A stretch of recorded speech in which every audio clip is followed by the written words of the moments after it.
All right, another day, another obscure holiday with origins that are, well, almost difficult to trace, but I think somebody's kind of found where this came from. National French Fry Day, not necessarily the holiday, but the item itself that we're celebrating. Despite the name, National Geographic says the French fry might not actually be French, just French adjacent. Most historians make the case fries were born of frozen rivers in Belgium. When villagers in the 1600s could no longer catch fish to fry, they resorted to potatoes. A delicacy apparently discovered by American soldiers during World War I, and because they speak French in Belgium, voila, the French fry was born. And as you'd imagine, fries people ate back then were a whole lot different than what we eat today. And it has taken a lot of science to get them as delicious as they are. The best French fries come from fresh potatoes. Back in 1995, our John Miller talked to the University of Idaho, a student there who was studying new research techniques in hopes of becoming Idaho's very first, well, potato doctor.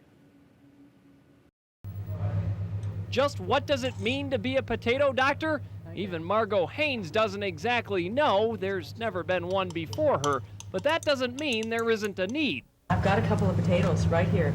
She's also got a scholarship and some ideas about how to make Idaho spuds better, keep them fresher longer, and do it naturally. That's important because consumers are increasingly aware of all the chemicals, as they like to call them, in their environment. They don't like to take in pesticides and insecticides.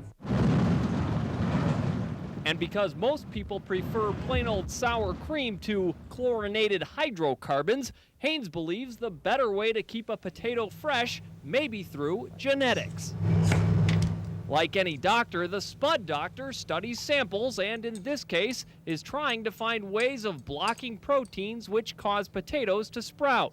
Yes, it's complicated research, but there's a simple reason. Because once they start sprouting, they soften and they don't look as good, they don't taste as good, they don't cook as well. And what's good for potatoes in Idaho is good for potatoes everywhere. Really, the potato is actually a major staple in the world as far as a food product. So any research that's done in Idaho could have ramifications as far as feeding hungry people around the world, so it's worthwhile. The potato doctor, studying to make spuds taste naturally better, which will make spud lovers feel better.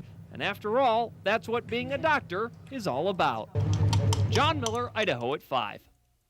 Idaho at 5, now the 208. Potato science has certainly changed since 1995, but the University of Idaho still remains one of the top potato research programs in the country. In fact, they released a study in 2004 of potato storage in Kimberly, Idaho. You know, how to keep those eyes from popping out of the potatoes? Well, they experimented with everything from like mint oils, clove oils, even hydrogen peroxide.